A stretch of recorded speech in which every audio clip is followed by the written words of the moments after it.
الحمد لله رب العالمين والصلاة والسلام على رسوله الأمين وعلى آله وصحبه أجمعين وبعد فقد قال الله تعالى في كلامه المجيد وفرقانه الحميد فأعوذ بالله من الشيطان الرجيم بسم الله الرحمن الرحيم هل أتاك حديث الجنود فرعون وثمود بل الذين كفروا في تكذيب والله من ورائهم محيط بل هو قرآن مجيد في لوح محفوظ وبعد আল্লাহ তাআলা দরবারে শুকর আদায় করি যে মহান আল্লাহ তাআলা আমাদের সৃষ্টির সেরা জাত হিসেবে সৃষ্টি করেছেন, যিনি আমাদেরকে বিবেক দিয়েছেন, বুদ্ধি দিয়েছেন, সত্য মিথ্যার পার্থক্য নির্ণয় করার মতো আমাদেরকে চিন্তাশক্তি দিয়েছেন। শুধু তাই নয়, যে মহান আল্লাহ তাআলা আমাদেরকে প্রতিনিয়ত তার অসংখ্য নিয়ামত দ্বারা আমাদেরকে লালন পালন করছেন, আমাদেরকে ঈমানের প্রতি কবুল করেছেন, আমাদের জন্য রাসূল প্রেরণ করেছেন, পবিত্র কোরআনুল কারীম নাযিল করেছেন, যে কোরআনুল কারীমে পূর্ববর্তী জাতি সমূহের যারা মিথ্যাবাদী উদ্ধতপূর্ণ আচরণকারী ছিল তাদের ধ্বংসের বিভিন্ন মেসাজ দৃষ্টান্ত আমাদের সামনে উপস্থাপন করেছেন। অতঃপর সেই রাসূলের উপর অসংখ্য দরুদ এবং সালাম প্রেরণ করি, যাকে আল্লাহ সুবহানাহু ওয়া তাআলা দাঈ হিসাবে, রহমত হিসাবে, মুআল্লিম হিসাবে প্রেরণ করেছেন সাল্লাল্লাহু আলাইহি ওয়াসাল্লাম। সম্মানিত হাজিরিন, আজ আমি আপনাদের সামনে পবিত্র কোরআনুল কারীমের সূরা বুরুজ শেষ দিক থেকে 17 থেকে 22 নম্বর আয়াত, 6টি আয়াত তেলাওয়াত করেছি। আল্লাহ তাআলা তৌফিক দান করে তাহলে আমি এই আয়াত পড়ে আলোকে কিছু কথা উপস্থাপন করার চেষ্টা করি। মা তৌফিক বিল্লাহ। পবিত্র কোরআনুল কারীমের 85 নং সূরা, সূরা আল বুরুজ, এতে মোট 22টি আয়াত আছে। এটি একটি মাক্কি সূরা। এই সূরার শুরুতে যে প্রথম আয়াত আছে, "ওয়াস-সামা'i যাতিল বুরুজ", এর থেকে এই বুরুজ শব্দের নামকরণ করা হয়েছে। বারজন শব্দের বহুবচন হচ্ছে বুরুজ, যার অর্থ হচ্ছে খুঁটি, বিশাল প্রাসাদ অথবা ঘর বা বড় জাতীয় যে ঘরগুলি, প্রাসাদ, নক্ষত্র, কক্ষপথ ইত্যাদি অর্থ বহন করে এই বুরুজ শব্দটি। যেহেতু এই সূরার শুরুর এই আয়াতে এখানে বুরুজ শব্দ উল্লেখ আছে, এই জন্য এটাকে বুরুজ হিসেবে নামকরণ করা হয়েছে।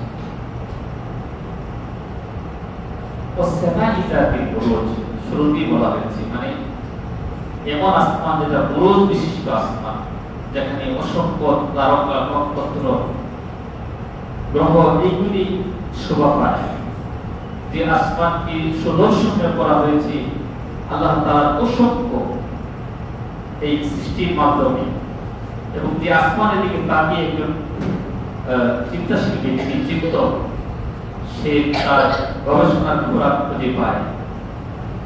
যারা আস্তিক তাদের ঈমানি চেতনা আরো বেড়ে যায়, ঈমানের বৃদ্ধির কারণ হয় এই সুনিষ্কার আকাশ কে সৃষ্টি করেছে, এত দৃষ্টিনন্দন আকাশে তাকালে রাত্রিবেলা কতটা সুন্দর লাগে, অসংখ্য কোটি কোটি আলো জ্বলজ্বল করছে, কি সুন্দর দৃষ্টিনন্দন। এখানে এই জন্য আসমানকে জাতিল বুরুজ বলা হয়েছে। তারকা খচিত, নক্ষত্র খচিত, আলোক রশ্মি খচিত যে আয়াত, যে আকাশ, সেটা মানুষের যেটা অত্যন্ত আনন্দ দেয়, মানুষকে পুলকিত করে, সে আকাশে এখানে শপথ করা হয়েছে সূরা শুরুতে। এটা এই সূরাটা রাসূলুল্লাহ সাল্লাল্লাহু আলাইহি ওয়াসাল্লামের মাক্কি জীবনের মাঝামাঝি পর্যায়ে নাযিল হয়েছিল, যে সময়টা মুসলমানদের উপর অত্যাচার নির্যাতনের মাত্রা বেড়ে গিয়েছে, প্রতিষ্ঠিত হয়েছে। দুর্বল শ্রেণীর মুসলমানদেরকে ধরে ধরে কাফেররা, মুশরিকরা, পৌত্তলিকরা তাদেরকে উত্তপ্ত বালির উপর শুয়ে রাখা হতো, তাদেরকে আগুন দ্বারা ছেঁক দেওয়া হতো, তাদের বুকে পাথর চাপা দেওয়া হতো। যেমন এক কঠিন মুহূর্তে আল্লাহ তাআলা এই সূরাটা নাযিল করেছেন। এখানে ঈমানদারদেরকে আল্লাহর বিশালত্ব প্রকাশ করে, আল্লাহ সৃষ্টির রহস্য উল্লেখ করার পরে এটা ঈমানদারদেরকে সান্ত্বনা দেওয়ার জন্য যে এই যে জুলুম নির্যাতন, এটা শুধু তোমাদের উপর না, এটা তোমাদের একটু পূর্বেও যারা ছিল পূর্ববর্তী নবী এবং রাসূলের উম্মত, তাদের উপর এভাবে জুলুম নির্যাতন করা হয়েছে। আসহাবুল উখদুদ, যে উখদুদ যারা গর্ত খুঁড়ে খুঁড়ে মুসলমানদেরকে, যারা ঈমান এনেছিল পূর্ববর্তী নবী রাসূলদের উপর, তাদেরকে নির্যাতন করত, বিভিন্ন জায়গায় ভূত পেতে থাকতো, রাস্তাতে গেলে ধরে এনে সেখানে গর্তের মাঝে নিয়ে আসা আগুন ছেঁকা দেওয়া হতো। তাদের কাহিনী এই সূরাতে মুসলমানদেরকে ধৈর্য ধারণের জন্য উপদেশ দেওয়া হয়েছে। সাথে সাথে যে আদ এবং সামুদ, ফেরাউন যে জাতি ছিল, তাদের শেষ পরিণতি কি হয়েছিল সেগুলি মুসলমানদেরকে জানানোর মাধ্যমে সান্ত্বনা দেওয়া হয়েছে। অন্যদিকে ওই বাতিল শক্তিকে হুমকি দেওয়া হয়েছে, ধমকি দেওয়া হয়েছে, তাদেরকে সতর্ক করা হয়েছে, জান করা হয়েছে। সম্মানিত হাজিরিন, এখানে এই যে অংশটা, এই ৬টি আয়াতে, এখানে ফেরাউন এবং সামুদ জাতি, তারা যে নবীদের বিরুদ্ধে তারা অবস্থান নিয়েছিল, নিজেদের বাহিনী প্রস্তুত করেছিল, ফেরাউনের সুবিশাল বাহিনী সে প্রস্তুত করেছিল মুসা আলাইহিসসালামের বিরুদ্ধে। সেই সুবিশাল বাহিনী তাকে ধ্বংসের হাত থেকে রক্ষা করতে পারেনি। তাকে যখন নিয়ে যাওয়া হলো মুসার পিছে পিছে, মুসাকে সে হত্যা করবে।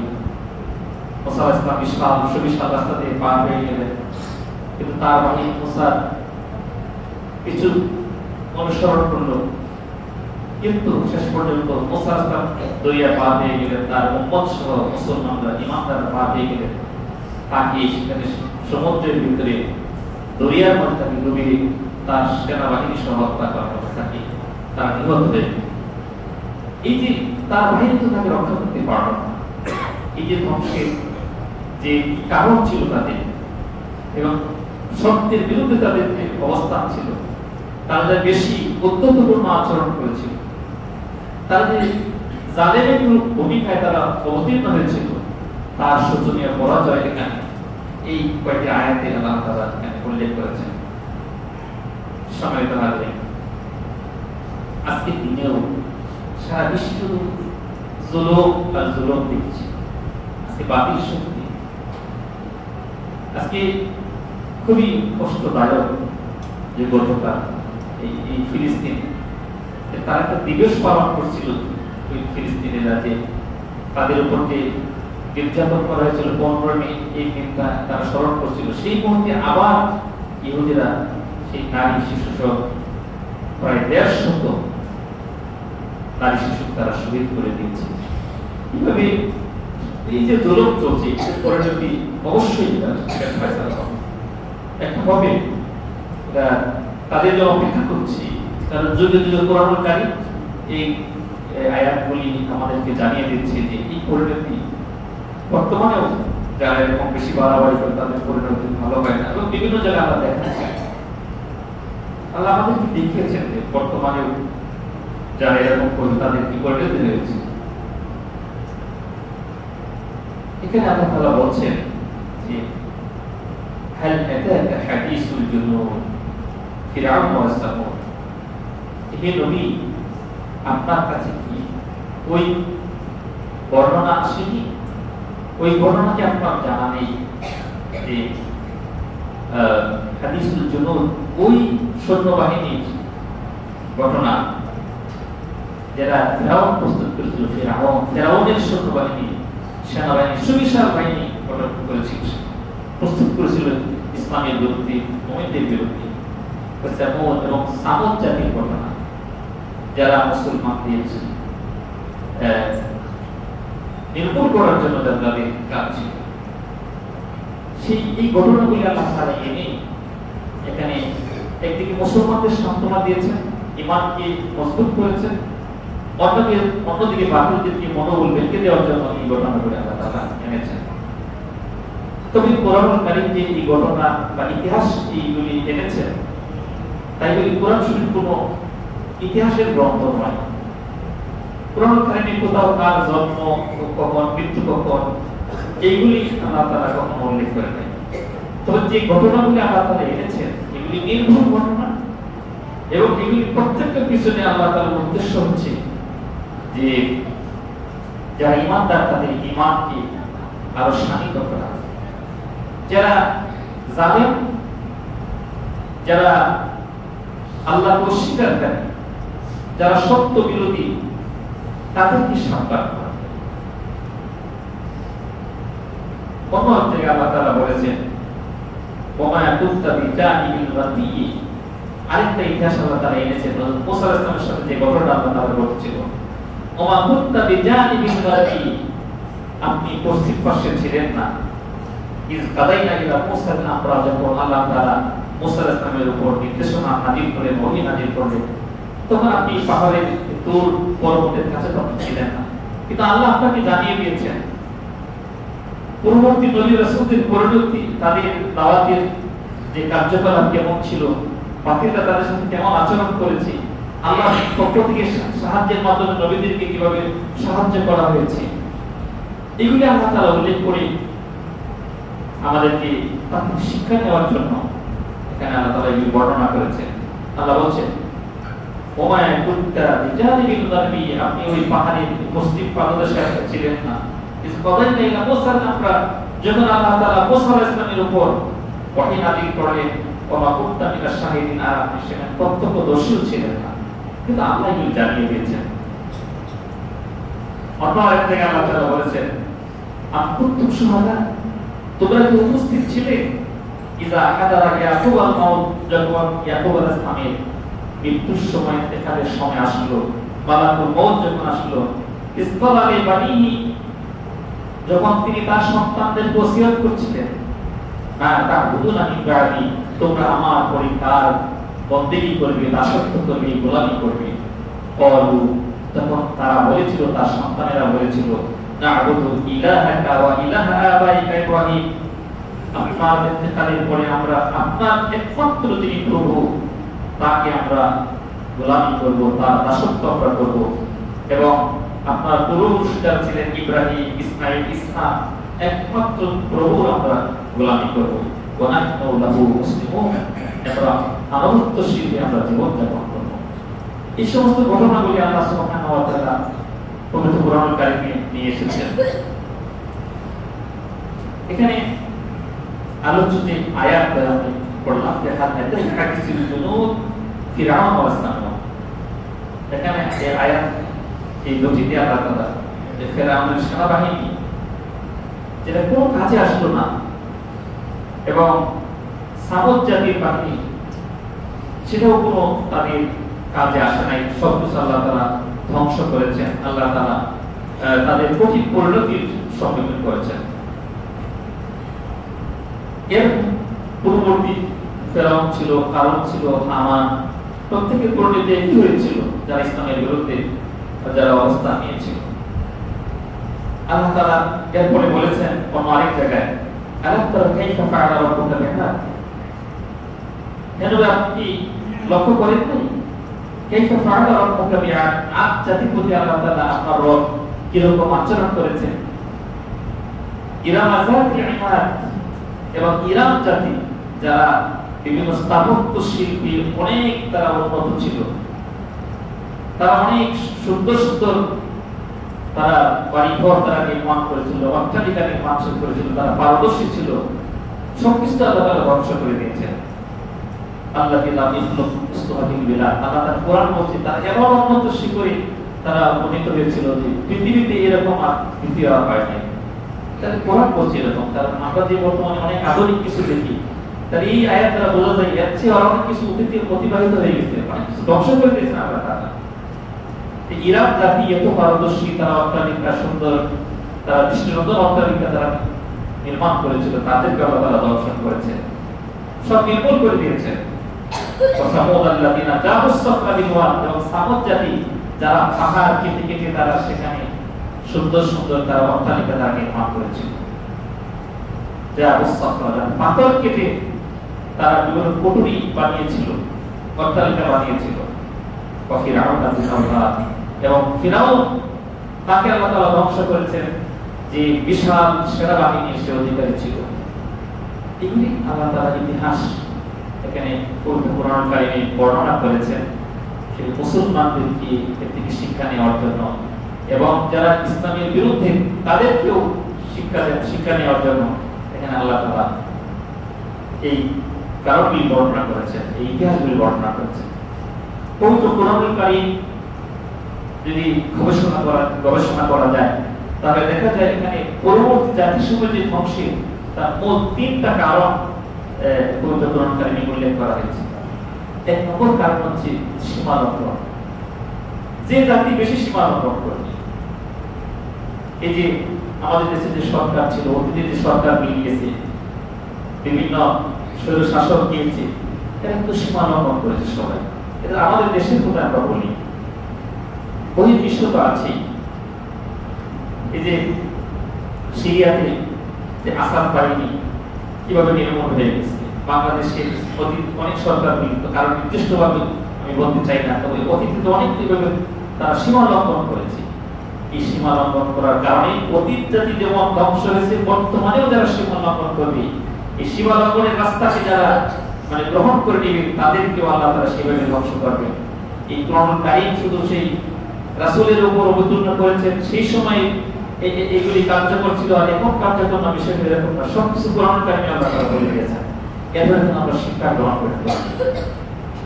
আমরা শুধু সীমা লঙ্ঘনে আছি। বিভিন্ন জায়গায় আমরা দেখি সেক্টরে সীমা লঙ্ঘন চলছে, জুলুম, একজনের উপর আরেকজন জুলুম করছে, সীমা লঙ্ঘন করছে, নিজের ক্ষমতা পেয়ে যা ইচ্ছে তাই করার জন্য চেষ্টা করছে। এই পূর্ববর্তী জাতির সময় সীমা লঙ্ঘনের কারণে তারা ধ্বংস হয়েছে। আল্লাহ তাআলা বলেছেন, আল্লাযীনা তাগাউ ফিল বিলাদ, যারা পৃথিবীতে সীমা লঙ্ঘন করেছে, সেই সীমা লঙ্ঘনের কারণে এই জাতিগুলিকে আল্লাহ তাআলা ধ্বংস করে দিয়েছেন। আরেকটা কারণ ছিল বিশৃঙ্খলা এবং বিপর্যয় সৃষ্টি। একটা শ্রেণী আছে শুধু বিশৃঙ্খলা সৃষ্টি করে, কিভাবে একটু কৌশল করে বিশৃঙ্খলা ঘটিয়ে দেওয়া যায়, এই তো ভালো করবে, এই দেশ কেন এত ভালো হবে, এই জাতি কেন এত ভালো হবে, এই গোষ্ঠী কেন এত ভালো হবে, এখানে এই সমাজটা এত সুন্দর। কারণ দুষ্কৃতিকারী, দুশ্চরিত্র সম্পন্ন মানুষ, এরা শান্তি দেখতে পায় না, অশান্তিটাকে খুব পছন্দ করে, নিজে তো শান্তি থাকতে চায় না, এই জন্য আরেকটা তো শান্তি থাকতে দিবে না। এই জন্য একটা শ্রেণী আছে শুধু অশান্তি সৃষ্টি করবে। এই অশান্তি সৃষ্টির কারণে, বিপর্যয় সৃষ্টির কারণে আল্লাহ তাআলা এই জাতিগুলো আল্লাহ তাআলা ধ্বংস করেন, এদের কোনো উন্নতি দেন না, ওদের কোনো কল্যাণ আল্লাহ তাআলা দান করেন না। আল্লাহ তাআলা বলেছেন, ফাকতারু ফিহাল ফাসাদ, তারা বেশি বেশি করে বিপর্যয় সৃষ্টি করে এই পৃথিবীতে। ফাসাফা আলাইহিম রাব্বুকা সাওতা আযাব, যার কারণে আল্লাহ তাআলা তাদেরকে যে আযাবের শাস্তির যে চাবুক, এটা তাদের উপর চাপিয়ে দেন। আল্লাহর কথা, এটা সত্যি পরিণত হবে। আল্লাহ যা বলেছেন, আল্লাহ যা ঘোষণা দিয়েছেন, এটা কখনো অসত্য অবাস্তব হতে পারে না। এটা বিশ্বাস যদি কেউ না করে, তার ঈমান থাকবে না, সে কাফেরে পরিণত হয়ে যাবে। এই আয়াতটা যদি বিশ্বাস না করে, যারা বিশৃঙ্খলা সৃষ্টি করবে, যারা বিপর্যয় সৃষ্টি করবে, সমাজে অশান্তি সৃষ্টি করবে, তাদের বিরুদ্ধে আল্লাহ বলছেন, ফাসাফা আলাইহিম রাব্বুকা সাওতা আযাব, তাদেরকে ফেলে দিবেন আল্লাহ তাআলা তাদের উপর, তোমার রব সাওতা শাস্তির চাবুক তাদের উপর ঢেলে দেবেন। এই পূর্ববর্তী জাতি যারা ছিল তাদের ধ্বংসের, বিপর্যয়ের, পতনের আরেকটা কারণ সেটা হচ্ছে নবী এবং দায়ীদের বিরুদ্ধাচরণ। নবী এবং দায়ী তাদের বিরুদ্ধাচরণ। আমি একটু আগেও যে আয়াতগুলি পড়লাম আপনাদের সাথে উপস্থাপন করলাম যে বিভিন্ন যুগে যুগে জাতিগুলি আল্লাহ তাআলা ধ্বংস করেছেন। বিশেষ করে বনি ইসরাইল তারা এই যে এখন বিপর্যয় সৃষ্টি করছে এই ইহুদি গোষ্ঠী, কিন্তু পূর্বে তারা অসংখ্য বিবাহের কিসসা, অসংখ্য নবী এবং রাসূলকে তারা হত্যা করেছে। এই নবী রাসূলদের বিরুদ্ধাচরণ এবং যুগে যুগে যারা দায়ী ছিলেন, যারা নবী রাসূলদের পদাঙ্ক অনুসরণ করে তারা দাওয়াতে দ্বীনের জন্য যারা কাজ করেছেন, তাদেরকে যারা নির্যাতন করেছে বিভিন্নভাবে, তাদের উপর জুলুম করেছে, তাদের উপর অত্যাচার করেছে, সে কারণে আল্লাহ তাআলা যুগে যুগে অনেক জাতিকে আল্লাহ তাআলা ধ্বংস করে দিয়েছেন।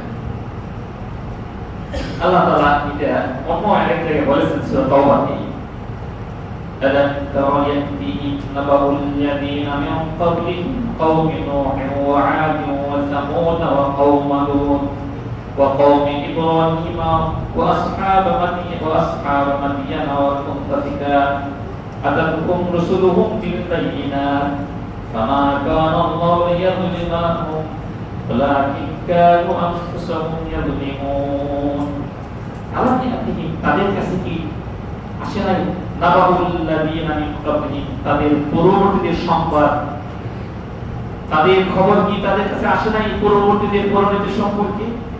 তারা কারা ছিল? কওম নূহ, এই যে নূহ আলাইহিস সালামের সম্প্রদায়।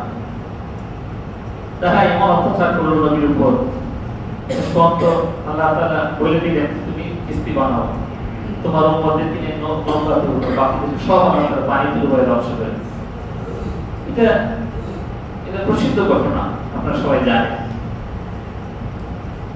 সংখ্যা খুব বেশি ছিল না, অল্প কয়েকজন তার অনুসারী ছিল। অধিকাংশই নবীর উপর তারা অত্যাচার করেছে। শেষ পর্যন্ত তিনি কিস্তি বানাতে নির্দেশ করেন, তার বংশধর সেখানে রয়েছে। এবং আদ জাতি ও সামুদ জাতির সংবাদ বা কওমি ইব্রাহিম আলাইহিস সালামের সময় পুতুলা নির্যাতন করেছে। ইব্রাহিম আলাইহিস সালাম আগুনের মধ্যে নিক্ষেপ করেছে। ইব্রাহিম আলাইহিস সালাম তাকে দেশান্তরিত করেছে, এমন জুলুম তার উপর করা হয়েছে। ওয়াসহাব মাদিয়ান এবং মাদিয়ানবাসী তাদের সংবাদ, মুত্তাফিকাত আরো যারা ধ্বংসপ্রাপ্ত জাতি ছিল সেগুলির সম্পর্কে আসে নাই। আতাতুহুম রাসূলুহুম বিল বায়িনাত, তাদের কাছে তো নবী রাসূলরা এসেছিলেন সুস্পষ্ট নিদর্শন নিয়ে, মুজাজ্জাদ কিতাব নিয়ে এসেছিলেন। ফামা কানা আল্লাহু লিয়াজলিমাহুম, আল্লাহ তাআলা ইচ্ছা নাই যে কারো উপর আল্লাহ তাআলা জুলুম করবেন। ওয়ালাকিন কানু আনফুসাহুম ইয়াজলিমুন, বরং তারা নবী এবং রাসূলদেরকে অস্বীকার করে, তারা আল্লাহর দ্বীনকে অস্বীকার করে, তারা নিজেরাই নিজেদের উপর তারা জুলুম করেছে, তারা জুলুমের শিকার হয়েছে। এভাবে আল্লাহ সুবহানাহু ওয়া তাআলা নবী এবং দায়ীদের বিরুদ্ধে যারা অবস্থান নিয়েছে তাদেরকে বিভিন্নভাবে আল্লাহ তাআলা ধ্বংস করেছেন। সম্মানিত হাজির, প্রথম দুই আয়াত, এরপর 3 নম্বর আয়াত আমাদের দাসের অংশ, বালিল্লাযিনা কাফারু ফি তাকদীব, তাদের চরিত্র বলা হয়েছে যারা আল্লাহর দ্বীনের বিরুদ্ধাচরণ করে, তাদের চরিত্র, তাদের একটা প্রধান গুণ, যারা বালিল্লাযিনা কাফারু, বরং যারা কাফের, ফি তাকযীব, তারা মিথ্যার ভিতরে থাকে। তাকযীব শব্দের অর্থ হচ্ছে মিথ্যা প্রতিপন্ন করা। এখানে তাকযীব এই দুইটা অর্থে ব্যবহার হচ্ছে। একটা হচ্ছে সত্যকে যারা অস্বীকার করে, এদেরকে বলা হয় মুকাজ্জিব, আর একটা হচ্ছে মিথ্যা কথা বলা, বাস্তব যা ঘটনা হকের বিপরীত কোনো কথা বলা, সত্যের বিপরীত কথা বলা।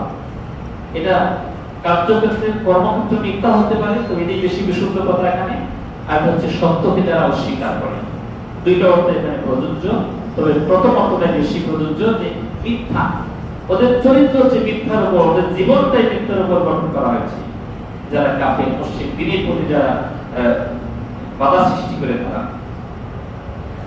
বর্তমান বিশ্বে, আমাদের দেশ সহ সারা বিশ্বে ইসলামের পুনর্জাগরণকে ঠেকানোর জন্য সবচেয়ে বেশি যারা ভূমিকা পালন করছে, যে জিনিসটা সেটা হচ্ছে মিথ্যাচার। এই মিথ্যাচারের কারণে আজকে কোথাও ইসলামী রাষ্ট্র কায়েম হতে পারছে না।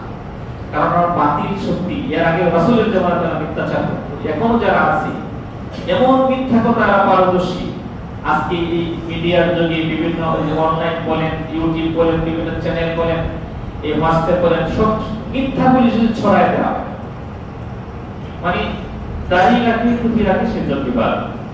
আজকে আফগানিস্তান তারা তাদের বিজয় দান করেছেন। জঙ্গিবাদ মানে তুকমা দেওয়া শুধু আফগানিস্তান একটা দেশ, এত বড় রাষ্ট্রকে তার কত ক্ষতিগ্রস্ত তারা করেছে। আজকে পাকিস্তানকে দুর্বল করে রাখা হয়েছে এই মিথ্যাচার করে। এটা আফগানিস্তানের জঙ্গিবাদীরা মদতদাতা। এই যে কয়েকদিন আগেও যে কাশ্মীরে যে হামলা হলো, কে বা কারা হামলা করেছিল সেটা পাকিস্তানের কাজ, জঙ্গিবাদ। তাও এই দেশকে ধ্বংস করে নাম করলো, হ্যাঁ আসিয়ানের সাথে লাগাও, কিন্তু আল্লাহ তো আসিয়ান একজন, এত বড় শক্তি শান্তি নিয়ে পারবো না, সে শুধু সরি বলতে বাধ্য হয়েছে। এটা তো একটা আল্লাহ তাআলা পরিণত আমাদের সামনে দেখালেন। পাকিস্তান তো মানে গরিব রাষ্ট্র, অর্থনৈতিকভাবে স্বাবলম্বী না, ধনী রাষ্ট্র, এরপরেও তারা পিছু হতে তারা বাধ্য হয়েছে। আফগানিস্তানে এত বছর 20 বছর যুদ্ধ করে তারা শেষ পর্যন্ত পালিয়ে যেতে বাধ্য হয়েছে। এদেরকে বর্তমান বিশ্বে কোরআনের আয়াতের সাথে মিল আছে, কিন্তু আমরা বাংলাদেশের মুসলমানদের মধ্যে গেছি, কোথায় আছি? কিসের পিছনে আমরা ঘুরতেছি? ইসলামের পথে কেন আমরা সবাই আসছি না? কোরআন কায়েম হোক, রাসূলের সুন্নাহ কায়েম হোক, সেই দিকে আমরা কেন নাই?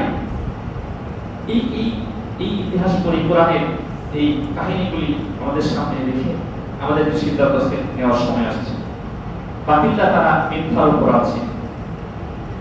আজকে অপবাদ দিয়ে শেষ করে দিয়েছে। ইসলামের কথা বললে আশ্চর্য বিষয় যে বিভিন্ন জায়গায় যারা একটু দাঁড়িয়ে রাখছে বা একটু বলছে জঙ্গিবাদ, এই মৌলবাদ, এই স্বাধীনতা বিরোধী, এগুলি তো পথে হয়।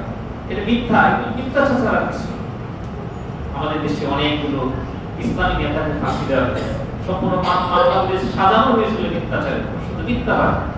একজন হিন্দু ব্যক্তি সে সত্য কথা বলবে, তাকে দেশ থেকে তাকে মানে তাড়িয়ে দেওয়া হয়েছে, তাকে ভারতে মাটি দেওয়া হয়েছে, তাকে গুম করে নেওয়া হয়েছে।